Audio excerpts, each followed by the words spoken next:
Aaron. Yeah. Why didn't you say it the first time I said Aaron? Because it's pronounced Aaron. You done messed up, Aaron. Welcome back, everybody, to a little bit more SPTV, where every day is a great day not to be in a cult. We're going to be digging in today a little bit more deeply into Leah Remini's lawsuit against David Miscavige and against Scientology. And to do just that, I'm joined today by my lawyer friend, Zach. Let me pull up. I forgot to pull up the little banners that give the name. Hold on. Show display names. Zach Morgan. And, oh my God, I'm totally dropping the ball today. I forgot to pull up your YouTube channel. Guys, my lawyer friend Zach Morgan's YouTube channel is called, get ready, it's called Your Lawyer Friend Zach. And we'll do a little chatting here, but I'll bring up the channel so everybody can see it. So Zach, you heard the big news. It's all over the place. It's being picked up. It's being picked up by the biggest media. Even the legacy media is running with this story. What are you? And we're gonna look at the actual complaint here. What are your thoughts right off the bat on this lawsuit? So life is about to be quite uncomfortable for a significant period of time for both David Miscavige and the various entities that compose the Church of Scientology.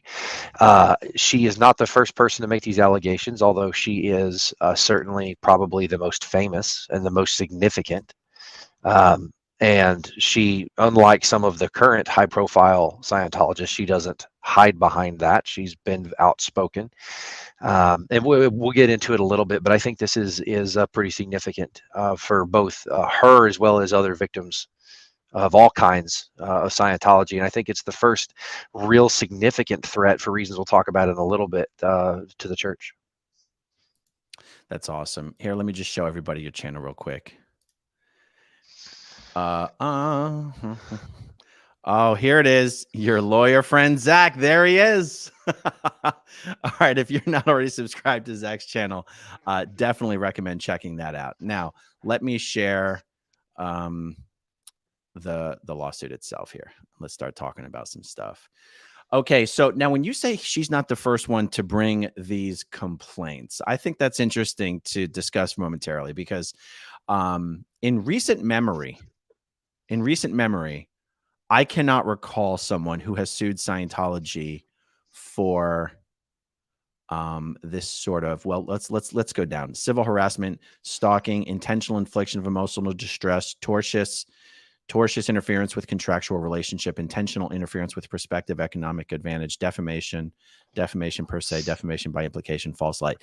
Now, of course, the Danny Masterson victims, the Danny Masterson Jane Does, they are suing Scientology for stalking and harassment and similar complaints that they were subjected to.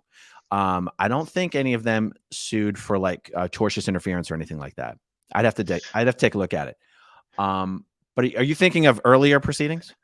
Well, so one, the Danny Masterson civil suit, but also just what we hear people inside, former people who've left Scientology state, giving their experiences and making these complaints. But she's at least the most high profile to ever reduce it to lawsuit. It's easy to sit in the armchair in a podcast and complain about it, but it's different to put pencil to paper and walk into the courthouse and put somebody's bar license on the line. So, yeah. Absolutely. I'll tell you, one of the reasons people don't bring lawsuits like this is because when you are the initiator, the aggressor, whatever the right word is, you're the one bringing the suit, you cannot complain about discovery, really. And I might be oversimplifying it. I might be generalizing too much. But when you're the aggressor, you can't now cry foul when Scientology wants all of your text messages between this person and that person. So, I mean, Leah has thought long and hard. This was not a decision made lightly. And that's one of the things I find most remarkable about this is she knows what she's in for, and she did it anyway. I mean, it takes balls. It does. You know, I think, one, this was not a quick decision for her. She has probably spent hours, maybe months or even years with lawyers preparing for this. So this is something she's probably been working on for a year or greater before it was reduced to suit, to make sure that her house is in order, all their evidence of discovery is ready, that they have their themes and their techniques and their ideas of how they're going to litigate this thing ironed out. So what should we know? What people, people who are interested in what's happening, but they don't understand all the legalese. What is it other than the headline here that people should understand better? So really it's the first 8. The ninth on this list here on the right side, this declaratory judgment, that's really their prayer for relief. So we're not going to spend a whole lot of time about that. That's ultimately the order that says yes, Scientology did it, or no, they didn't. But as we go through them, if we look at civil harassment, there's 2 types of harassment. Part of that is criminal. If you harass somebody, you can get in. That violates the criminal law. This is civil, so she's seeking money damages. Same thing with stalking. Intentional infliction of emotional distress. As you describe them, the family destroying trafficking cult. That's certainly intentional infliction of emotional harm. And then the interference with contractual relationship, this has to do with her business dealings, both as an actress as well as in other modes of entertainment and any other business venture she has as well. It is unlawful for any person or entity, including a church, to interfere or attempt to interfere with a person's ability to generate income. As long as that form of generating income is legal, it is illegal for somebody to tamper with it.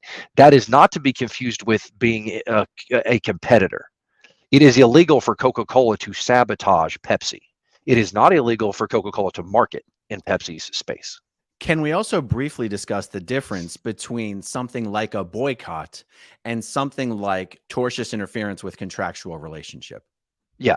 So, a boycott, for example, the Bud Light situation, not getting into the politics of it, but right, it's probably one of the most high profile events at the moment. It is perfectly fine to go on social media and say, I'm not drinking this product anymore. I'm not going to consume this beverage, and I don't believe in what they're promoting or whatever. It is different, however, to boycott the entrance to the Bud Light plant or to get in the way of the trucks who are attempting to either pick up or deliver Bud Light products, because now you are interfering with Bud Light's business. It is one thing for me to just not buy their product and to even speak out against their product. It is different for me to interfere with other people's ability to access that product. So, in your opinion, Sure. when Scientology is singling out executives of the publicly traded company that own the publishing name that was, running Leah Remini's podcast, and starts slandering these public executives as being let's say anti-Semitic or being religious bigots or trying to drag them personally through the mud, like fair gaming these people who've never been in Scientology. They're just executives at a company, and applying pressure in that way to try to get them to essentially fire Leah. Right. What's your opinion on the protected status of that kind of activity? So, in this case, you would have multiple causes of action. The podcast producers or these these officers of this company, whoever it was, they have their own cause of action if they choose to. Now, when you look at the value of these companies, it's normally, what I refer to as a no big deal thing. All right, we'll cut ties, we'll move on, no big deal. For somebody like Leah, where it directly impacts her ability to feed her family, that's a whole different thing. So the company could also have sued, but for a variety of public relations reasons, often they just move on, right? They just sort of ignore what happened and move on and do something different. So there's certainly a cause of action there. It gets real sensitive when you start talking about people attempting to interfere with religious practice. It's one of the things that makes this country unique because we have First Amendment protections. But I want to, and we can get into this when we get to the defamation discussion, just because something is protected under the First Amendment, that is not a blanket protection. Right. And I'll give a sort of a scaled down example. Everybody's heard, well, you can say anything you want to, except you can't yell fire in a crowded movie theater. Well, that's not inherently true. You can yell fire in a crowded movie theater, but the movie theater has to be on fire, or you have to reasonably believe it's on fire, like I set the fire. Right. So you can yell fire in a crowded movie theater, but you have to know or reasonably believe there to be a fire or other safety hazard. Not all speech is protected, right? A lot of speech is, not all speech is protected, and not all actions, which sometimes can be speech, are protected under the First Amendment. And also what's interesting is that Leah, as a public figure, the law treats And I'm speaking just casually, not like officially, right? Sure, The I law got you. treats harassing public figures differently than they do private figures. And one of the things that I know is happening is some of the private individuals who've never said anything about Scientology, never have done anything. They were just producers at a company, were being personally stalked, harassed, and fair gamed to put pressure on the company to fire Leah. Now, to me, legally, this gets interesting because we could sit here and go, those private individuals could have a claim on their own right, but Leah has a different type of claim in that the private individual might say stalking, harassment, all this stuff, but to Leah, it's tortious interference with a contractual relationship. Right. Right? Different Right. perspective. Yeah, different perspective. So, I could come up with 50 different claims arising from one act. I'm going to pick the ones that are the sexiest, the ones that are going to be the easiest to prove, or the ones that I have the best facts for. Because there's a point at which I've pled too much and I'm going to start to confuse the jury, and the judge is going to say, why are we here? So I'm going to pick I'm going to, I can pick 50 battles, but I only need 8 to win the war. I'm going to pick the 8 that I'm going to win. Right. Okay, real quick, there's some super chats piling up here. Russ Hampton, Aaron, has anyone that Captain Keebler ever assaulted in one of his temper tantrums just smacked the crap out of him and left the cult? Russ Hampton, no one's actually ever struck him. A couple people have sort of made a move to do so and were restrained by his security guards, but no one's ever actually done that. It would make for a great story, though, wouldn't it? Nancy Stitchin says, could someone not sue Scientology for hindering them from their, couldn't someone sue Scientology for hindering them from their billion-year contract because they are being sent to the RPF for months on end? Nancy, the answer to that, for many reasons, would be no, but partially because being on the RPF is considered time served on your billion-year contract. So it's not, there's no conflict there. Interesting question, though. Thank you very much. Contaminated 71. Why couldn't Shelley be named in the suit so that she has to be produced? 2 birds, 1 suit. Well, because there's no reason to believe Shelley Miscavige had any participation in it since she's been off in the secret mountain compound for the last 15 or so years. I'm Did you? back now. Oh, okay. I'm back. I lost the audio for a second. I'm back. Oh, okay. Okay. Joni Cummings says, if David Miscavige and Scientology lost, if David Miscavige and Scientology lost, they mean lost. Yeah, they mean lost. Which I honestly think they should. Is it possible for them to lose their tax exemption? Leah is a hero to many people. Joni, I would say they're separate actions. Like even if Scientology is found, liable in this lawsuit, it doesn't automatically follow that anything happens.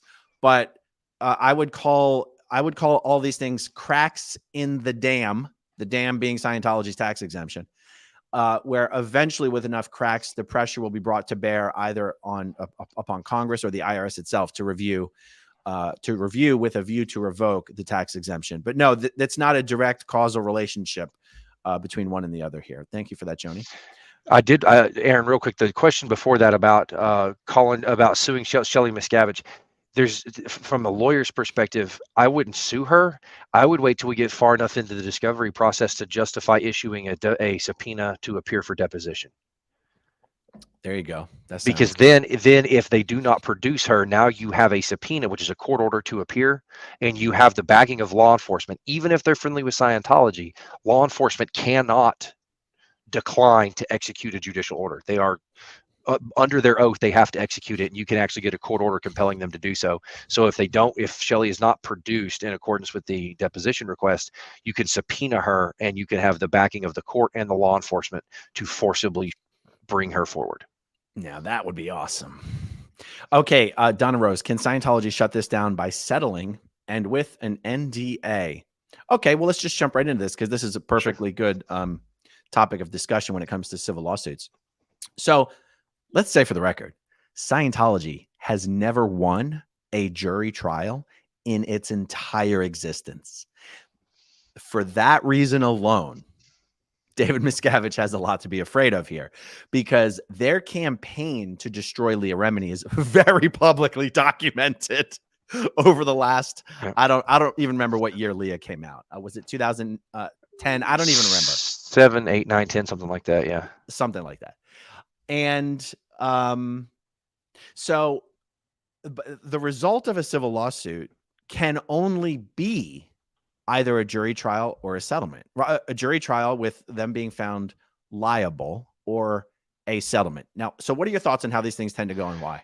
So the thing that makes this different than, say, Danny Masterson paying off his victims, giving them, $400,000 and silencing them with an NDA, what makes this very different is Leah doesn't need the money. Leah has been successful as an actress, and I don't know her personally. I don't know her finances, but I have all the reason to believe that she's financially in a position where she can afford to take the risk to put this in front of a jury. A lot of reasons cases settle, it's guaranteed money. I can guarantee myself $10,000 today. I might get a jury verdict for $50,000, and I might get a jury verdict of zero. Leah has the ability, the time, the money, the resources, and the patience to wait this out, especially if her law firm has taken it on a contingency fee. Mm-hmm. Her risk if she loses is nominal. The upside if she wins is huge. And the reason she's doing this is to have the backing of the court to tell her story. Right. And to bring this evidence forward. So is it possible that Scientology could offer a big enough check to shut her up? Sure. But she's not the kind of person, based on what as I've seen her journey through this process, she's not in it for the money. She's in it to tell a story. And it's sort of like the Taylor Swift lawsuit where she sued a guy for $1 as a countersuit after defamatory claims he made against her. She wasn't in it for the money. She was in it to stand on principle. Right. And it's sort of the same thing here, although she is likely going to be able to prove that she did suffer financial losses as a result of the actions of Scientology and people in it. So let's opine for a second on what it means that Scientology's never won a jury trial in its existence. Here's what that means. Once Scientology decides to settle, which will only happen once they realize they have no way to avoid going to court, right? You can dictate your terms, and Scientology can't say anything about it, because once they've decided to settle, they will do anything to avoid going into court. So what that could look like for Leah, and this is just pure speculation. I don't claim to, I've never even asked her about this. Let's say because Scientology's only hope is to get this case thrown out. They cannot hope to win a jury trial. They've never won one in their history, and that was with people who weren't Leah Remini. Their only hope is to get it thrown out. Once they realize they can't get it thrown out, they will say, we want to settle. Once they say we want to settle, Leah can name her price and name her terms. Once they agree on a price, Leah can say, that's the price, and I won't sign an NDA. And Scientology, Leah has all the power. She holds all the cards once Scientology finds out, once it's determined, once they get to that point in the process, that they will be seeing their day in court. And there's precedent for that as well. I won't name the person, but there's there was a lawsuit number of years ago. I know the person. Once Scientology said we want to settle. By the way, the offer of settlement came the day they were scheduled to start the trial. That's super common.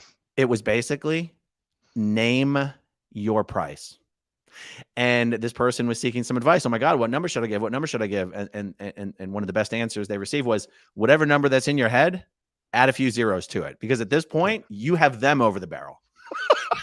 Well, I mean, if anybody saw that movie, Aaron Brockovich, where the paralegal goes and got all the money for the people in Hinckley, California, there's the settlement scene where the lady comes in and the two attorneys come in and offer a nominal settlement amount. She looks at it and says, you tell me how much your uterus is worth, ma'am, and then I want you to add about 10,000, multiply it by 10,000, and now we can have a discussion.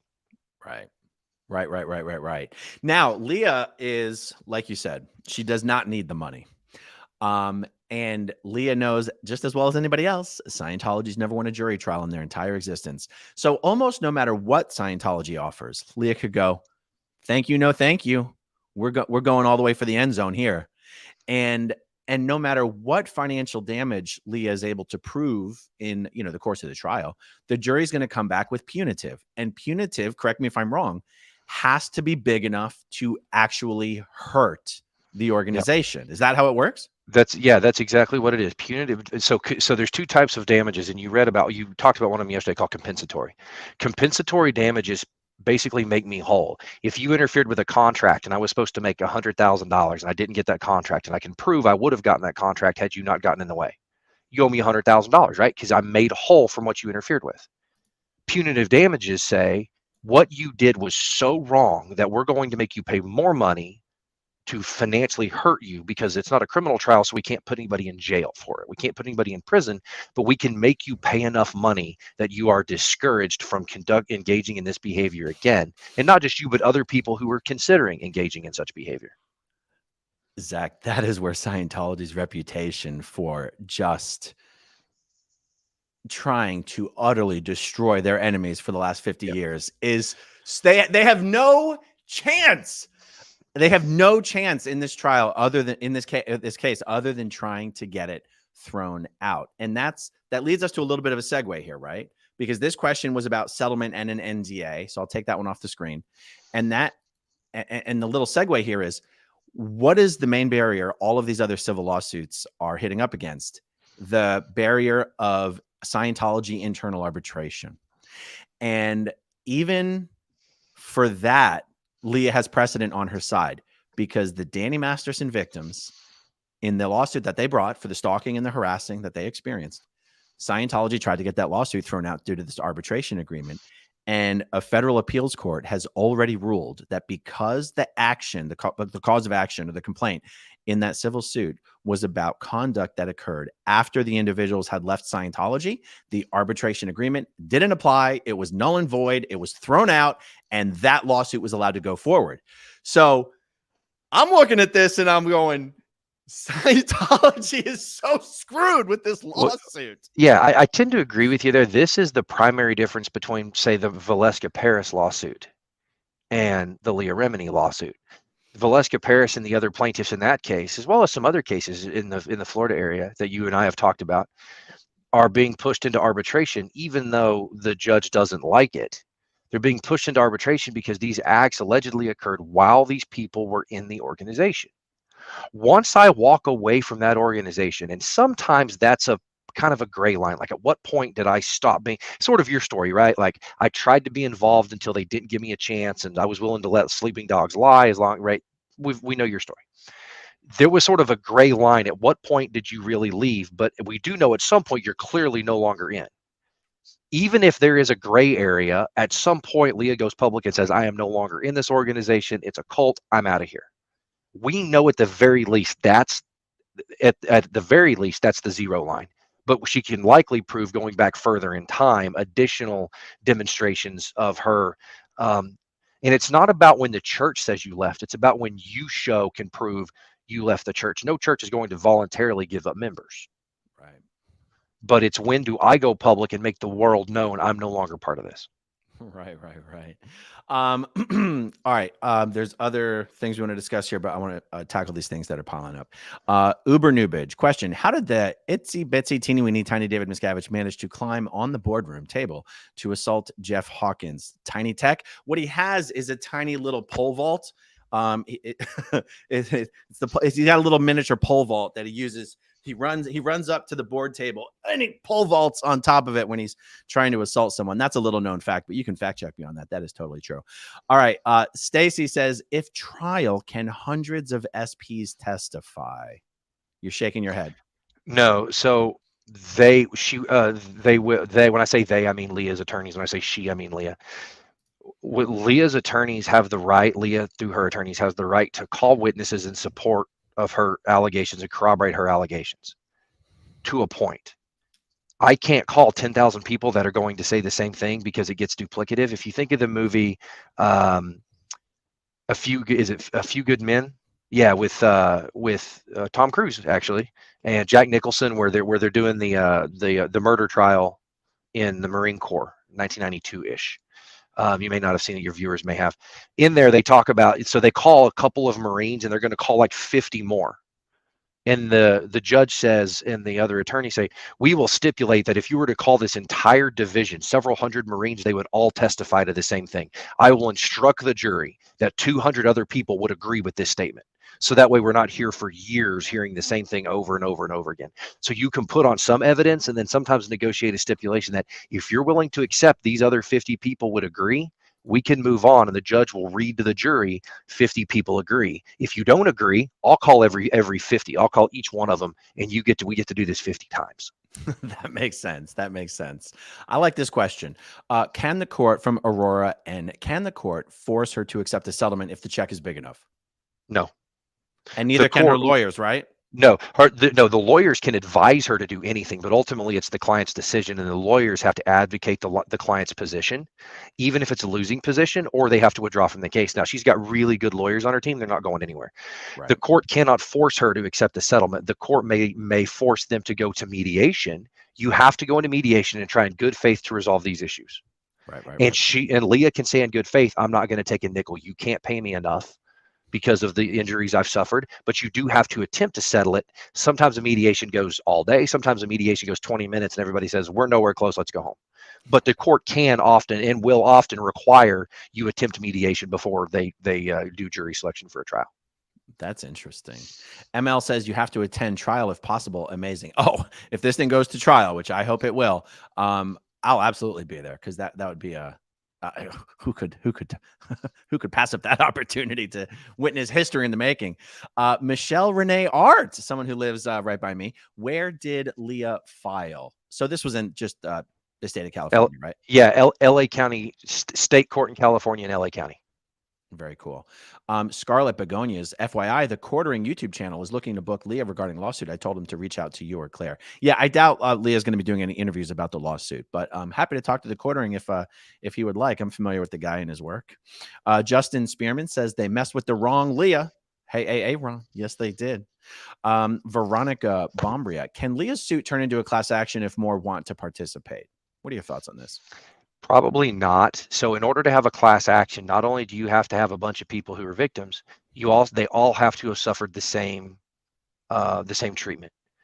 While the harassment is probably universal, and while the fair gaming policy is fairly universal, and the intentional infliction of emotional distress is going to be universal, the contractual interference with business relations is probably, unless somebody, especially if they were a Sea Org member, they're not going to be losing out on other opportunities. It's not like they're a public Scientologist who are former public Scientologists like Leah who are losing economic opportunities. So and it's not like you can be class action for some of these issues and not class action for the others. It's an all or nothing. So no, if it was just one cause of action that's universal to all former Scientologists, yes. But in this case is very specific to Leah's circumstances. Yeah. So, for example, I've been harassed in many different ways by Scientology, but I could never prove that they've cost me money. I'm not aware of ever having lost a job or a client or anything due to Scientology, because honestly, nobody believes their bullshit. But in Leah's case, there has been actual economic harm done. There has been two contractual relationships that Scientology succeeded in getting, I don't know what the right word is, canceled, destroyed, whatever, broken, because of the nonstop harassment that Scientology put on the non-Scientologists on the other side of the contract. So that's where Leah's position is unique. Okay, Andrew Humphrey says, and did you see yourself on ABC7 regarding this case? Yes, Lisa Bartley at ABC7 was one of the few journalists who actually was there every single day during the Danny Masterson trial. So I know Lisa, love the work that she does. She emailed me last night, said, hey, we have not been able to get Leah to do an interview with us. Can we use some snippets of an interview she did with you? And I said, yeah, absolutely. So probably 100 people have sent me the ABC7 footage from last night. So thank you guys. Thank you. I appreciate it. Okay. This is an important question. Why has she waited so long to file a lawsuit? Because this lawsuit is about specific causes of action that have actually only been in the last year or two. People have wondered what happened to the Fair Game podcast. Well, Scientology fair gamed the company that was producing the Fair Game podcast in the one of the biggest twists of irony you could imagine. And that was only recently, as you guys know, that was only recently. So that's the answer to this question. Susie Q. Zach, do you think Danny, having been convicted, helped Leah's lawyers to believe that her case is winnable? No, the facts are so far apart. They're not remotely related. None of the actions Danny Masterson was charged with are remotely close to the allegations Leah's pled in her complaint. Yeah, I totally agree. Kelly A says, man, I hope there's a jury trial with cameras in the courtroom. Would you, we did not have any cameras in the courtroom for the Danny Masterson trial. What are your thoughts on whether something like that would happen in a trial like this? So it's kind of interesting. We know that at one time it was possible because the O.J. Simpson trial was televised. So at one time it was allowed. I don't specifically know if there's a district court rule or a local court rule banning video cameras. If it were to be allowed, I suspect it would be very similar to what happened in the OJ trial. There's one camera, and if you want access to that camera feed, then you need to go through whichever company ends up getting the ability to stream it. That you're not allowed to show the jury, but any person, including a non-party. So theoretically, Aaron, if you wanted to, you or anybody like you, myself included, could go and petition the court to allow cameras in. It is in the public's interest that this high-profile case involving this high-profile celebrity be broadcast, be televised. It used to be sort of cumbersome because of the way television broadcast signals have to the big cabling and stuff. Now with the ability to live stream to the internet, you just need one source to make it available, and then any person who wants to tie into that feed, they generally have to pay a fee, but you can tie into that feed. And that's why when you look at like the Johnny Depp trial, you could watch it on about 18 different YouTube channels.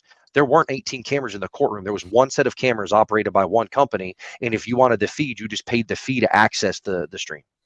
Right. There's something that I wanted to bring to everyone's attention. Yesterday in the video that I did about this, I particularly called attention to attorneys Brittany Henderson and Brad Edwards, just because I personally know them and I know what superstars they are. And I said I was not familiar with Linda Singer or the Motley Rice law firm.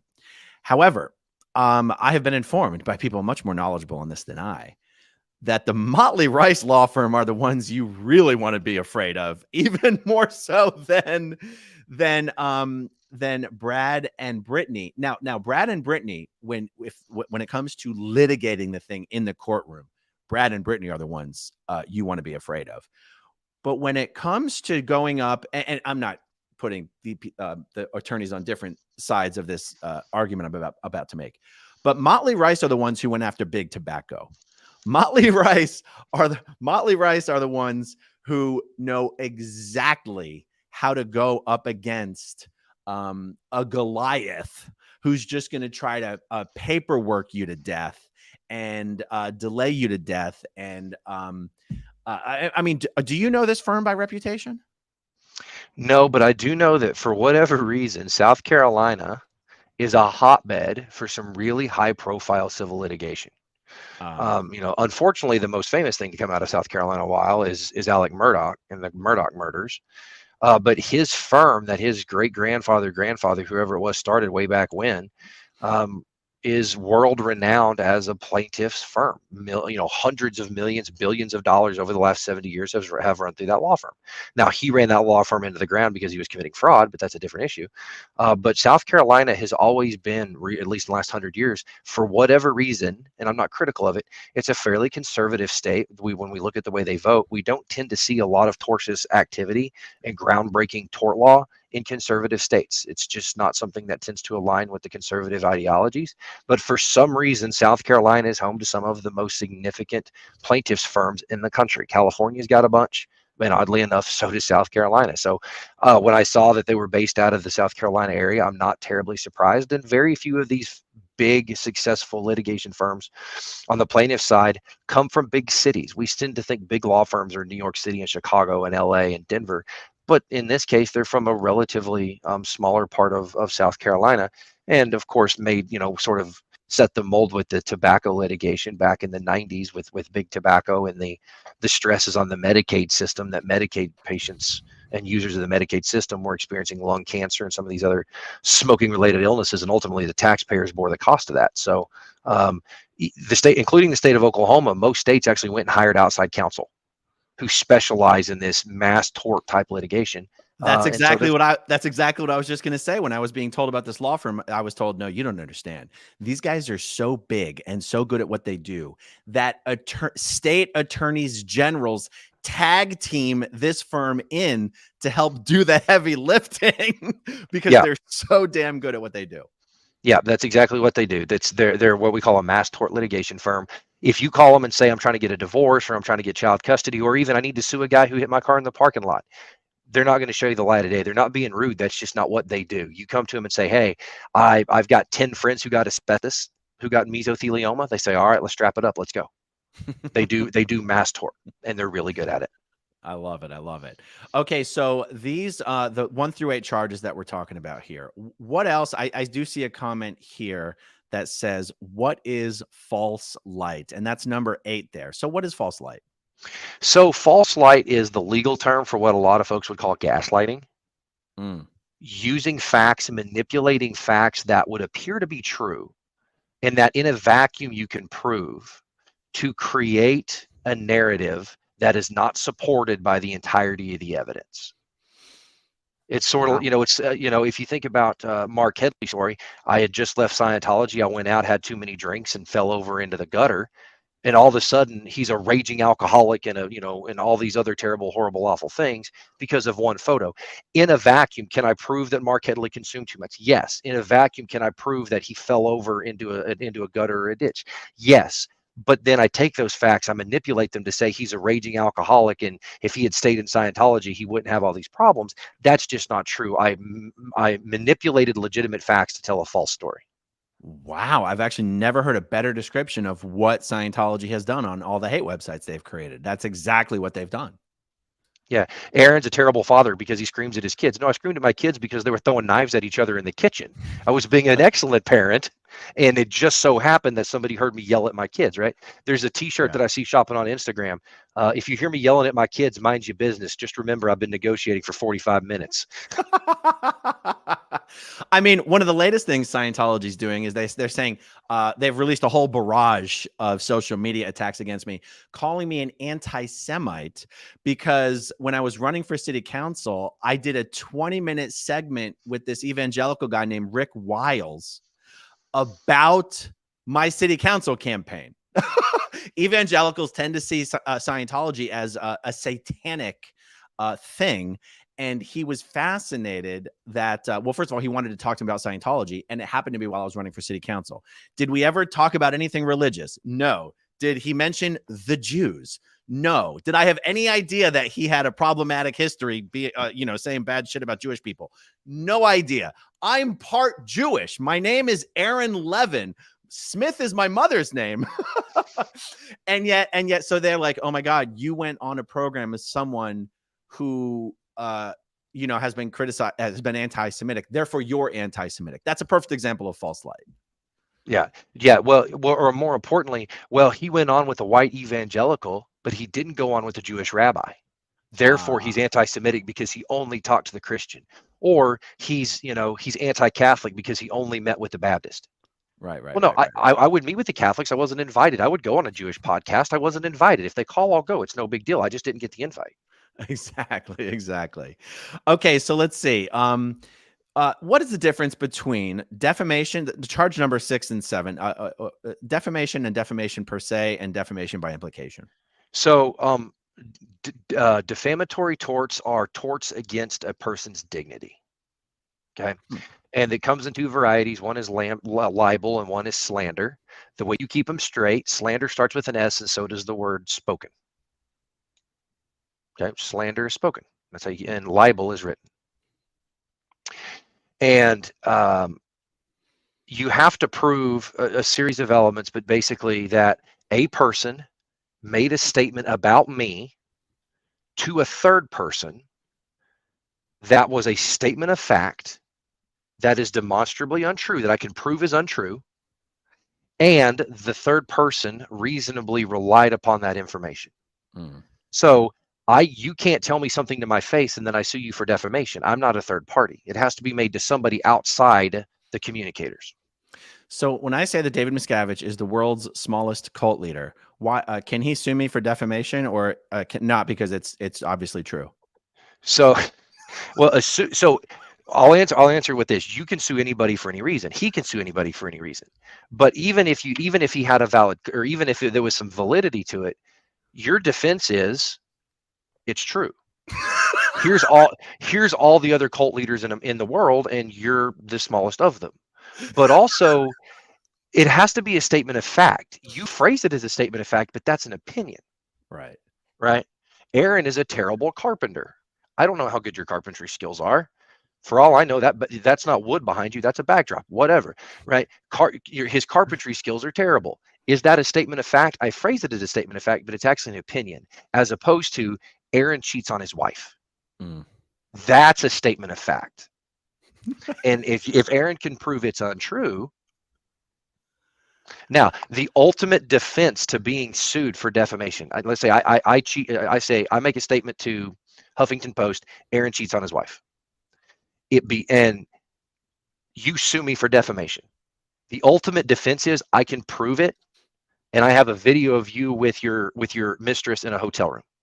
Right. And so even in that case, if you can prove damages, the fact that it's true is a legal defense. Yeah.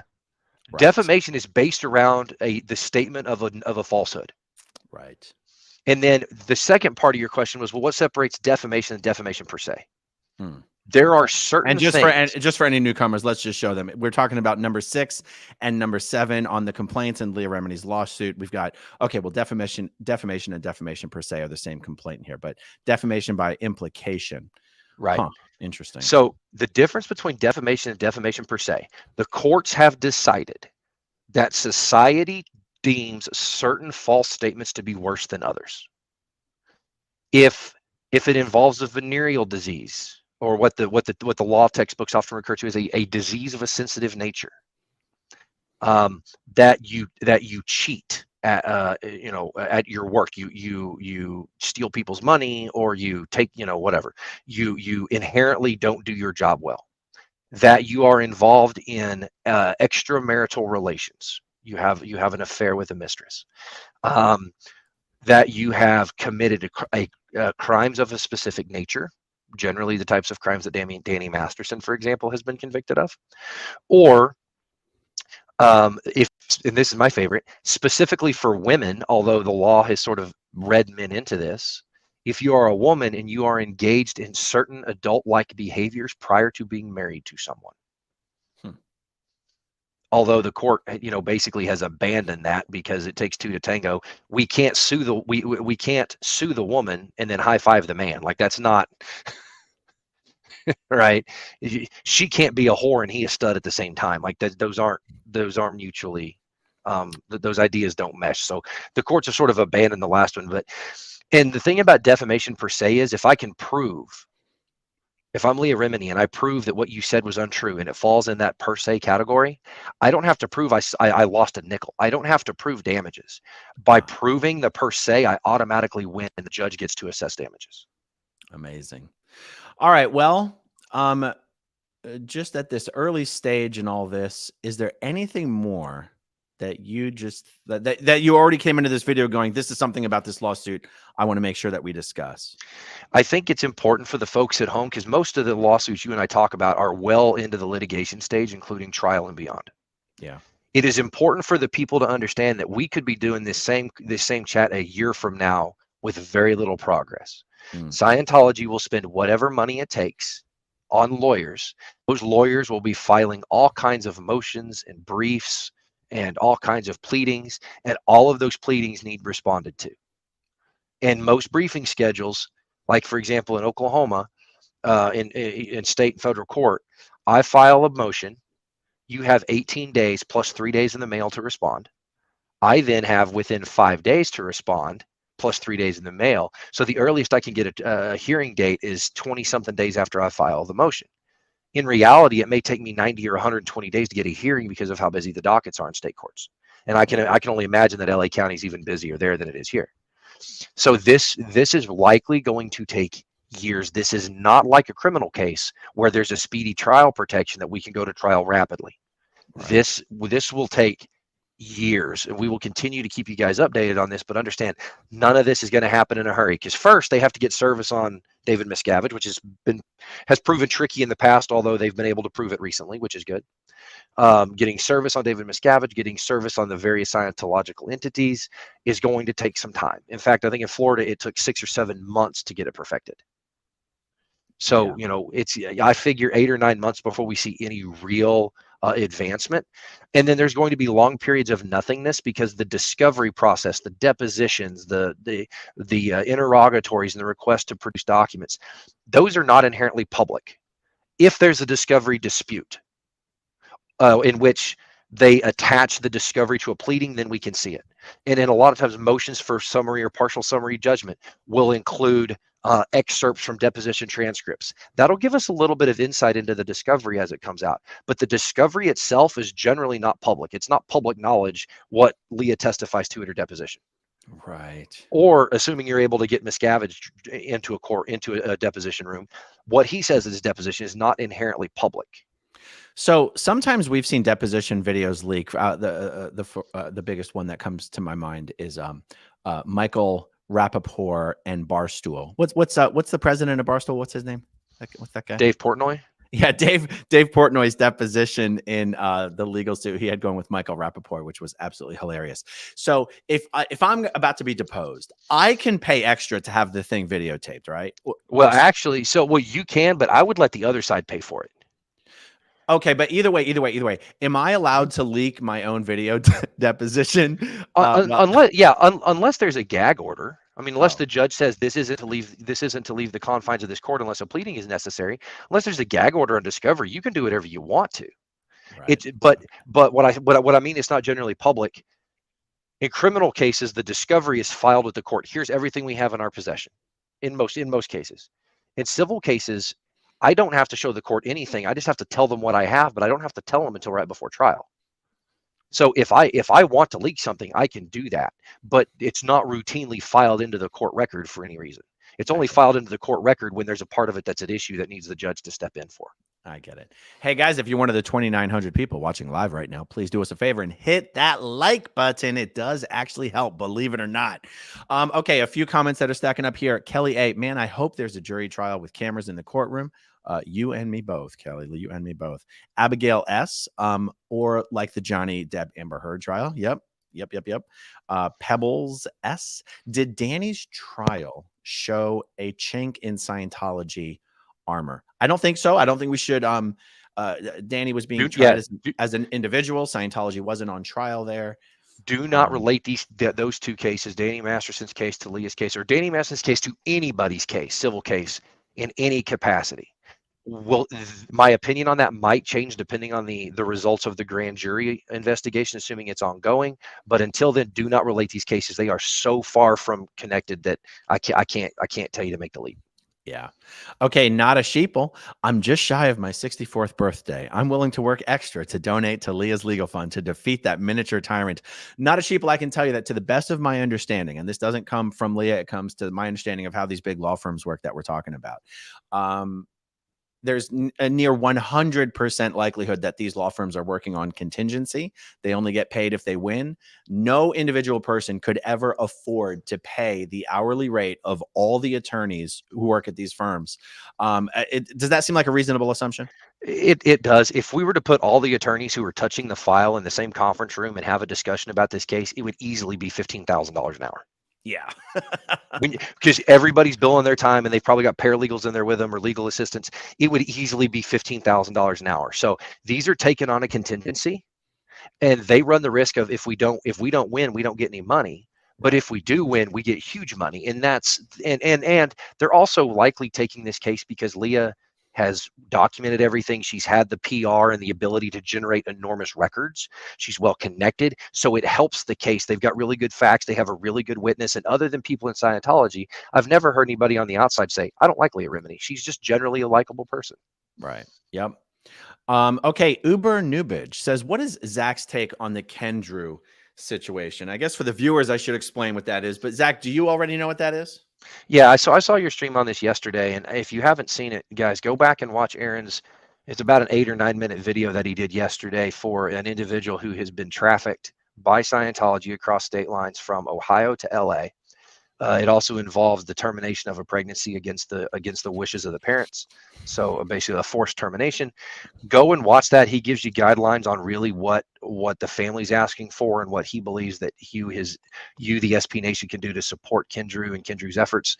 So I'm going to defer to Aaron on that, but go back and watch that video, and he gives you some phone numbers to call. Yeah, the name of that video for anyone who just wants to do a search is called Help Scientology Sea Org Member Trying to Leave.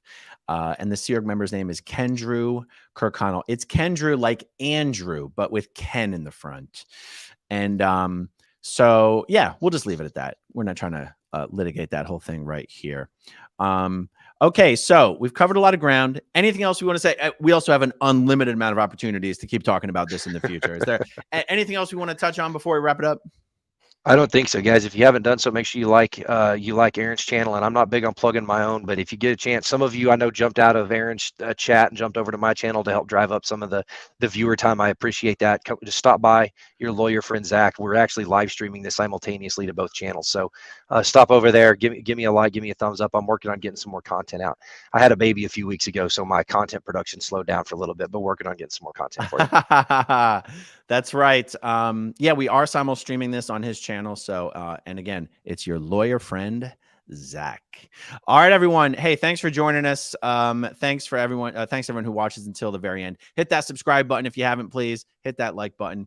We'll talk to you guys soon. Okay, if you want to see my rock and roll songs, click right on this guitar. And if you want to see a different one of my videos,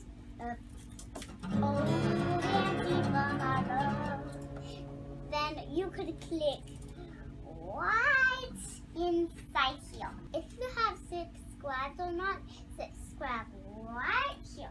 Bye.